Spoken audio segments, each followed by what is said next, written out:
Баршаңызға сәлем. Бүгін сіздермен бірге өте дәмді, жұмсақ болып шығатын рогаликінің рецептісімен бөлісетін боламын.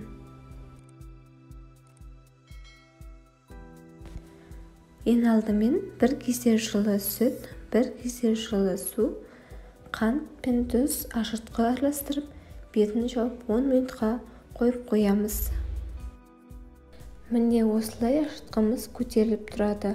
Үстіне бір жұмыртқа мен 3 ас қасық сұйық майды құямыз.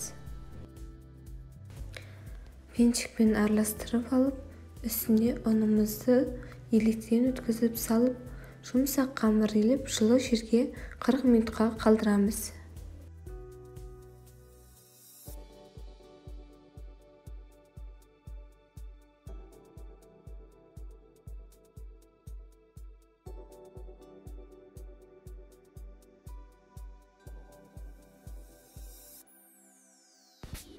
Қамырымыз осылай көтерілді. Енді қамырды алып 9 бөлікке бөліп қойып 5 минутқа қалдырамыз.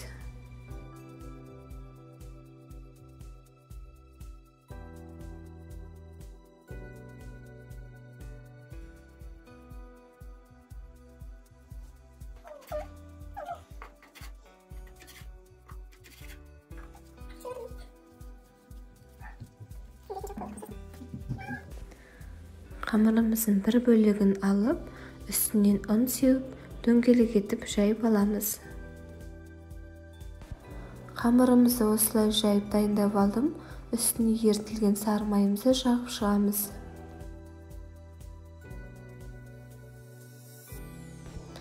Осылай видеодағыдай бір-бірінің үстіне қойып, май жағып шығамыз.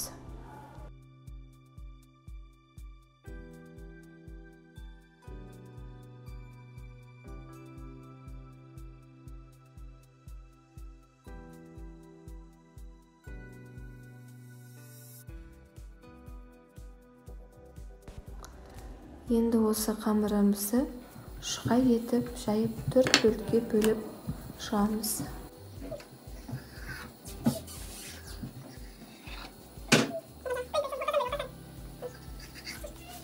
Қамырымыздың ішіне осылай варенка немесе жем қолдансаңыздар болады. Варенкамызды салдық. Енді қамырымызды осылай екі жағын қатты қысып, орап шығамыз. Табамызға рогаликелерімізді салып шығып, үстінен жұмыртқаны жағамыз. Табамызды 180 градуста қызып тұрған пеште 30 минутқа қойып пісіріп аламыз. Міне біздің рогаликаларымыз пісіп шықты. Өте жұмсақ, өте дәмді болып шығады. Жасап көріңіздер. Менің каналыма тіркеліп, лайк басып кетіңіздер. Сау болыңыздар.